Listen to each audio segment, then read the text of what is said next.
Oddball. I'm Charlotte Wilder. That's Amin Elhassan. You know him, you love him. Amin, this is a very exciting day because the play-in tournament is set. The playoffs are set. We know what's happening up to a certain point. It's the first time I'm not trying to do math about hypotheticals. We've got math about real stuff now. How do you feel? I feel good. I feel kind of exhausted. Full disclosure, we recorded this literally right after all the games ended. So there is a feeling of kind of exhaustive drain that's happening throughout my whole body. But I've got a couple of days, Charlotte, to regroup, redirect my energies, and focus on these playing games. This does feel a little bit like okay, we can take a breath for a second. And then it's like you're just staring down the barrel of 2 months of very intense basketball. I love it. What? I know, me too. Every game matters. Every game matters now. It's been mattering because, as I told you, all the playoffs started a month ago or so. But now it's for real. Now there are truth and consequences to every action. People are going home. So let's start with these playing games. Mm-hmm.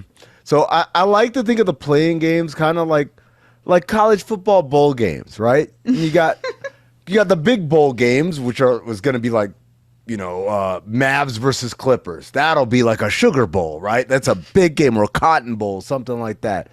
And in the playoffs. Yeah, in the playoffs. Yeah. I mean, that every game now matters, right? So that's a big time bowl game. But we starting to play in the East with the, I don't know, call it the pets.com the Cheez-It Bowl. Cheez-It Bowl, right?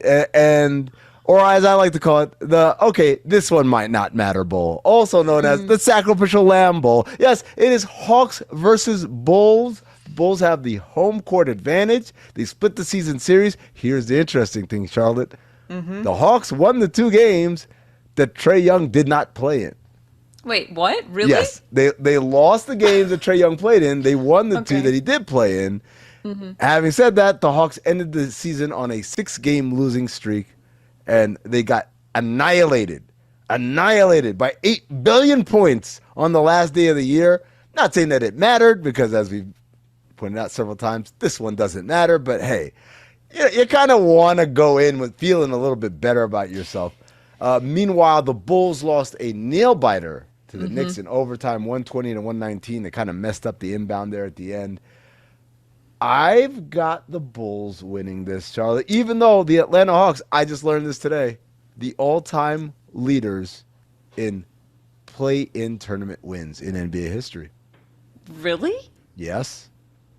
But then they don't make it far. Well, no, they get annihilated. Who knows if that's a stat? I sort of like that stat, though. You know, the interesting thing, though, Amin, is you say this doesn't matter.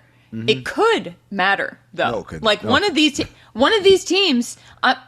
I'm just saying, we saw what the Heat did last year, which we'll get to in a second. I know they weren't the 10-9 game, but they did slip to a second playing game. But the Hawks are interesting here to me because they were looking against the Celtics pretty dangerous for a while. DeJounte Murray was just on fire. But do you think if you go into a playing game like this and you're just off and you've been losing, can that ever work to your advantage? Can it ever be we got to get motivated, or is that usually a pretty deflating experience? I mean, look, first of all, let's point out that the Hawks should have a banner hanging from State Farm Arena where it just says all-time leader winners in playing game.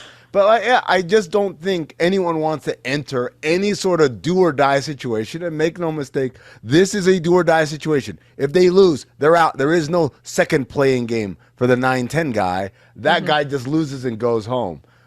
So you don't want to be entering it losers of 6 in a row, getting blown out. I don't care if you rested your guys or not. It just isn't a great vibe or a great mentality. And I kind of feel like, Charlotte, they're going to get killed by the Bulls, and then we're going to have a long summer of who's available for the Atlanta Hawks, because I don't think there's any way we come back with the same roster and try it again. Yeah. Oh, God. It just, when you said a long summer, I'm like, the takes that last and last and last, because there's no basketball to talk about. But let me say it right now. Trae Young to the Spurs. Just going to throw that out there. I don't hate it. The other playing game, I mean, we have is Heat Sixers, which might be the most terrifying playing game of all time. Charlotte, Perhaps? it's right here in the most terrifying bowl. That's what this one is. Yeah, Oh, is that what they call it? yeah, the most terrifying bowl. Yeah. The horror movie bowl if you're the 1 or 2 seed. Oh God. Anyway, okay. So the season series between the Heat and the Sixers, I mean, is tied 2-2, and Embiid only played in one of those games, although they won on April 4th. I was at that game. Right, you were. Yeah. Yep. So maybe you should go to this if you want the Sixers to. Okay. Anyway, the Heat lost in the 7 and 8 game last year, and then won in the 9 and 10 game, and then went on to the finals. So, I guess my question. Well, also the Sixers ended their season on an 8-game win streak. Embiid sat the last game of the season, but he was playing, and Nick Nurse says like he'll be good to go for that playing game. This is fascinating to me. I honestly do not know how to talk about this because the Heat proved last year that whatever they look like right now just apparently doesn't matter. Which I'm like, can that happen 2 years in a row? Why not? Like, if there's anyone who should feel confident about being able to do this, it should be the team that did it, right? We keep talking about the Warriors might make this run and the Lakers. I'm like, no, but they haven't done it. The Heat are the one who've done it. And so if anyone should be feeling really good about themselves, it should be the Miami Heat. And particularly because many of the opponents they'll see are not unfamiliar opponents, right? If they play the Sixers and they beat the Sixers, they get the 7th seed. That means they played the Knicks in the first round. They played them last year. If they lose to the Sixers, but obviously beat the whatever carcass comes out of Bulls Hawks, right? Then they play the Celtics, who they've not only played last year, they played 3 of the last 4 years. So it's like, okay. And then as you progress through it, it's like all of these are familiar foes. Ain't nobody here new or like, we've never seen anything like it before. So if you're the Miami Heat, I think confidence should be there. Having said that, hey, maybe we do this without, a whole lot of drama. Because it's like people say, like, yeah, the elevator broke down, and so I had to take the stairs 30 flights up. Like, that's great. But no one should say, from now on, I'm only taking the stairs. That doesn't make any sense. Right. The Heat are like, you know what? That was fun last year. Let's do it that way again. Who wins this? Heat or Sixers? I think the Sixers win. They've got home court advantage. They got the MVP.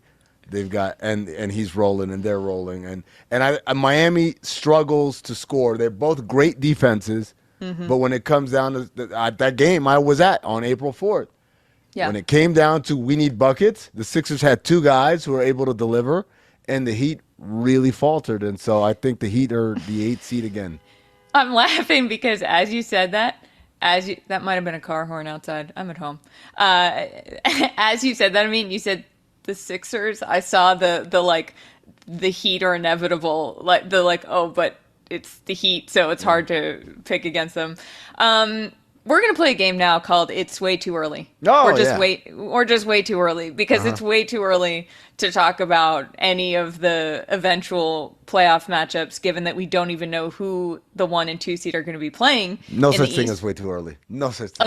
Okay, great. Let's go for it. So we've got Boston, we've got New York, we've got Milwaukee, we've got Cleveland, we've got Orlando, and we've got Indiana. What way too early prediction would you like to make first here of these 6 teams? This one's easy.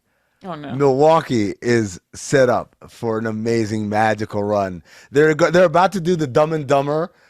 Just when I thought you couldn't be any dumber, you do something like this. And totally redeem yourself. There you go, Charlotte. Now that's a movie she's seen. There you go. It's almost like gifted from God, like the script. Why do you say that? Because they're gonna play the Pacers in the first round. The Pacers really haven't been the same since All-Star break, right? Tyrese Halliburton hasn't been the same since All-Star break. So this is the exact kind of palate cleanser first-round series that typically we see that the 1 or the 2 seed usually get. They usually get someone nice and easy. This time it's the 3 seed who gets it because the Pacers are 6. So, okay, you win the first round. Then in the second round, you're going to either play the Knicks, who are the 2 seed, or whoever beats the Knicks from the 7 seed, whether it's the Heat or the Sixers. either way, if you're the Bucks, like you gotta feel a little comfortable with a couple of those opponents. Embiid against the Knicks, Giannis against the Knicks, and Giannis against Embiid has been historically very successful. The Heat, maybe a different kind of boogeyman, but maybe they won't have to see them because they're gonna end up the 8th seed. So then you win your second round series, and then you play against the Celtics in the conference finals, presumably. And so, like at that point, it's like, hey, Doc Rivers made it to the conference finals. It's not that bad after all. Wow. Oh my God. Okay, so Bucks to the conference finals. I'm saying it right now. I guess I just don't. After they've had these meltdowns late in the season, how can you say that they'll just confidently win those first 2 rounds? Because this is the way the playoffs work, Charlotte. It's like what you do during the regular season matters to a certain point, but at some point it just turns into the amount of preparation we're doing in a playoff series and the experience that my players have when playing in the playoffs. And I think when you talk about Giannis, a champion, a multiple-time MVP, a guy who's done it, been deep in the playoffs several times in his career, and you talk about Damian Lillard, one of the most clutch players, the clutch player of this generation, and a guy who's been deep in the playoffs as well and isn't his first time at the rodeo. I think when you get to focus your game plan on just one opponent and just trying to beat them, and as opposed to being great every night, it brings clarity and simplicity to your life. And I think this might be it for the Bucks. Wow. Can I make a way too early prediction? Sure. The Bucks will not win in the second round. Dame to Miami. Oh, that's way too early, Charlotte. Come on, it's a segment. Yeah, no, but that one's way too, the second part. That part was way too early. Okay, here's a way too early one. If the Knicks and the Celtics play each other in the Eastern Conference Finals, my marriage is, my husband's a Knicks fan. I'm a Celtics fan. This is, what do we do? House divided. By the way, I just want to be full disclosure to the fans, to the listeners. I pitched the segment where your husband sat in for you, but just pretended to be you, but just give extremely Knicks biased takes, and then I would just not notice. I was like, oh, Charlotte, mixing it up today. But we got shot down, apparently. Yeah, well, here's the problem. He's too smart to be in the business of giving takes on camera for a living. Or Galaxy Brain. Uh-huh. I have nothing. We're going to get to the Western Conference after the break.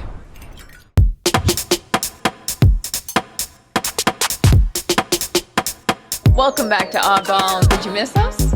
It was a few seconds. I missed you. Okay, what am I doing? Let's go to the Western Conference before I keep talking. The play-in tournament. We're gonna do Warriors against the Kings, the 10-9 matchup.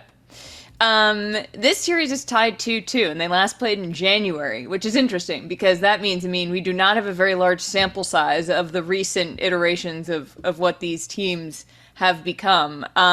People forget, but the Warriors are 0-2 in the play-in. Yeah. People forget. They kind of suck in play-ins. Yeah. They're good in playoffs. Play-ins, not so much. Yeah, because in the playoffs, they beat the Kings. Yes, they did. But in the play-ins, who are you taking here? So here's the thing about the Kings. We know Kevin Huerter's out for the year, right, with that labrum injury. We know Malik Monk is likely out with that MCL sprain. He could be back. Remember, it is a couple of days of rest on top of the several weeks he's had off. So there's a chance. But again, we have to assume whatever version of Malik Monk we get is going to be a lesser than version of what he was for them this year, which was, in my estimation, the best six man in all the NBA. At the same time, the Warriors are just mind-numbingly, I don't know how to explain how they are when you're like, okay, chips are down, guys. All right, we got to get our best. And they're kind of like, yeah. And the crazy part is, Charlotte, yeah, it's not even like the young guys that they can blame it on. It's inconsistency from their main guys. So I kind of feel like I'm going to pick Warriors, but I know this has nothing to do with what is in front of me and has everything to do with scrapbooks, right? They're like, remember this? Remember that time? Remember that time last year where Steph set a record for most points in a game 7? Was that big enough leverage play for you, Amin? Okay, all right, you win. Warriors win. Right, right. The Warriors here are fascinating because we haven't seen them have meltdowns the way they've had this year. Like this year, I think the Warriors stared into the void of what comes after this and realized that, oh my God, we're not going to be able to keep doing this forever. And then Draymond Green had to go to counseling, and then Clay was crying, and then Steph cried. Steph cried. So I could see that honestly, like working for or against them. I could see it being the kind of thing where it's like, okay, now we're going to get our act together. Like we're taking all of that baggage from this year. Like it's go time. It's us against the world. I could also see it being so demoralizing for so many months now that they just don't have it anymore. Way to take a stance there. Okay, I'm gonna say, damn it. Am I not good at this whole sports media, like have a take thing? No, but I honestly, given the way they play, you know what? Okay, I'm gonna say it's gonna galvanize them. Okay, there you go. All right, put something on the take. books there. It's gonna galvanize them. A word. Timestamp that. Timestamp that for if the Warriors beat the Kings. Who was the player who did not know the word galvanize? Had to have it explained them in a press conference. Dante DiVincenzo. It was Dante DiVincenzo. Was it him? I feel like it was. No. Or no, it's Tyler Hero. It was Tyler Hero. Oh, different white guy. Yeah, My there bad. you go. All right. Okay. Other playing game. This one is this is the Anthony Davis Bowl, right? Yikes. Because he has to play against his old team. It's Lakers, Pelicans. Pelicans have the home court advantage in this, but the Lakers beat them 3 out of 4 times this year, including that last game of the year, which is why the Pelicans are here in the first place and not a 6th seed. There was a 124-108 victory on Sunday. Now, AD left that game with an apparent back injury, but it also feels like that was kind of maybe a precautionary move rather than, oh my God, his back is completely jacked up. Also, we're not counting this, but in the semifinals of the IST, they also met and they destroyed the Pelicans in that game, 133-89. That was the game that made Stephen A. Smith call Zion fat, and a bunch of people got really upset, including myself, because I kind of felt like Zion fat jokes was my territory. Stephen A. Smith just encroached it and stole it from me. All time, Charlotte, the Pelicans are 2-1 in playing games. The Lakers are 2-0 in playing games. So who do you have getting the 7th seed? Is it the Lakers or the Pelicans? I feel like Zion has gotten his act together in a way that he did not have in the IST. I feel like that actually was a wake-up call for him where he was like, oh my God. I feel like that galvanized Zion. He's gotten in better shape. He's been playing really well. I think that against this team, especially if Anthony Davis is a little banged up, because he was wincing big time against the scorer's table. And he was talking to LeBron, and LeBron was a little deflated. So I'm gonna take the Pelicans, because I think that they also definitely have something to prove after losing. That was so embarrassing, the in-season tournament. Yeah. Also, I miss the in-season tournament, so I guess it's good it's the playoffs. I can't wait for next year. But yeah, the SoFi play-in tournament has a lot more riding on it. Charlotte, I'm going to give you glass half full. Mm-hmm. The Lakers, with their size, it's a very size-dominant team. It's a very inside-out team, even though they are top 10, I want to say, in three-point shooting. Yeah. They are bottom 5 in attempts and makes. They just don't shoot enough threes. And the reason why is because they're very dominant inside and they get to the free throw line a lot. So that both, and again, they've beaten the Pelicans 3 out of 4 times. Having said that, glass half empty, if Anthony Davis isn't playing, that's a big part of everything I just talked about right there. Yeah, well, you said they're big. You know who's big? Anthony Davis. You know who's a big part of making the Lakers big? Anthony Davis. You need Anthony Davis to be big. And I don't think LeBron can, even superhuman LeBron, I don't know if he can put a team on his back without Anthony Davis at this point, because who else is there? Yep. And so for that reason, Charlotte, I am going with the team that I have NBA Finals hotel reservations for. One of the teams. Of course.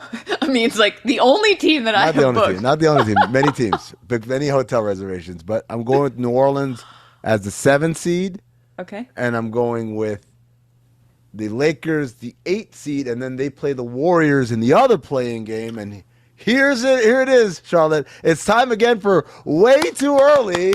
I'm already spinning this ahead. It'll be Lakers Warriors in the play-in again. And guess Okay. what? What? If Anthony Davis doesn't play, LeBron James takes that perfect play-in record and has it sullied. And he's just got to go find his way. And then he's going to crap all over the play-in again. Because he's like, well, we're an 8 seed. Technically, we should have been in the playoffs. I don't know why we're doing this. He only doesn't like it when it doesn't suit or serve him.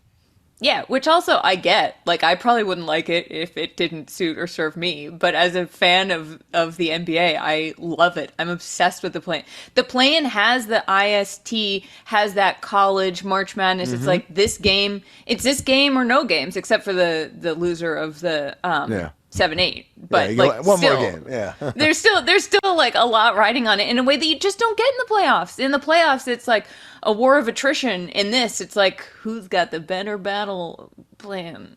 Yeah, no, I don't know what that voice is, but it's making me uncomfortable. Okay, well, let's keep going. Charlotte, okay, so here's some of the matchups we have. We have Oklahoma City against whoever the 8 seed is going to be. I just told you it's going to be the Lakers. The Nuggets playing against the 7th seed, which I've just told you is going to be the Pelicans. You have the T-Wolves against the Suns, which was a spicy meatball on Sunday night. Big time. You've got the Clippers versus the Mavs. You've got the Suns versus... Oh, yeah, there we go. Yeah, Clippers versus Mavs. Okay. So, what do you got? What do you like there? What do I have on As way too far as early? Way too early. Give me something way too early. Way too early. The Mavs are going to win in 5. Wow. That's it. In 5? Yeah. In 5? Yeah. Is this contingent on Clipper injuries? Yeah, please Google something for me here that I'm clearly missing something. It's one of these wild vibes based predictions that if I'm right will be awesome. I'm prepared to be wrong. Okay. 6, I think the Mavs are going to win. I think that the way that Kyrie and Luka have figured out how to play together, and given the Clippers' history of injury, who knows what happens in these games? Who knows who gets hurt? Charlotte, your prediction is not way too early, but I feel like we need a new segment called Way Too Outlandish. In 5 games? Okay. Oh my God.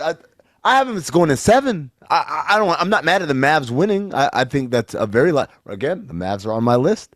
I've got hotel reservations in Dallas, but I got them winning like in 7, not like quick work. Oh my God! All right, we'll see what happens. I feel like mine is gonna pale in comparison now. Like, who cares? What is it? I feel like the Suns are gonna go to the conference finals. Really? And in order for that to happen, you know what needs to happen, right? I'm trying to do the math in my head. Math Tell me. is the Nuggets are not going to be in the conference finals, which means the Nuggets will not repeat as champions. Okay, for the Suns, I think that's pretty spicy too, Amin. That's very spicy. I know. It's way too early. It's way too Why? early. It's way too early. How can you say that? Why do you think that? I think there's something about playoff basketball when you have veteran players that simplifies what is typically a very convoluted thing. So we talked about this before. In the regular season, you're always worried about your next opponent. So there's your assistant coaches. One of them is tasked with scouting our next opponent. They've been doing that for the last 4 or 5 games. Everyone's got a different team. And so there's only one guy who's worried about beating New Orleans tonight, right? Yeah. Everyone else has kind of been worried about the other games on their schedule, and the players just are going from game to game. Our defenses are a base defense that we run. We might tweak it a little bit for some special occasions or special types of talents, but it's pretty much a base defense that we run against everybody, right? Our offense, same thing. We're running our plays that we like. When you get to the playoffs, everybody's gearing everything to beat you, and so everything is a lot more tailor-made. It's more custom-made. As a result, you get this level of intensity that you don't find anywhere else. Well, stick around for more intensity from us here on Oddball. We'll see you tomorrow.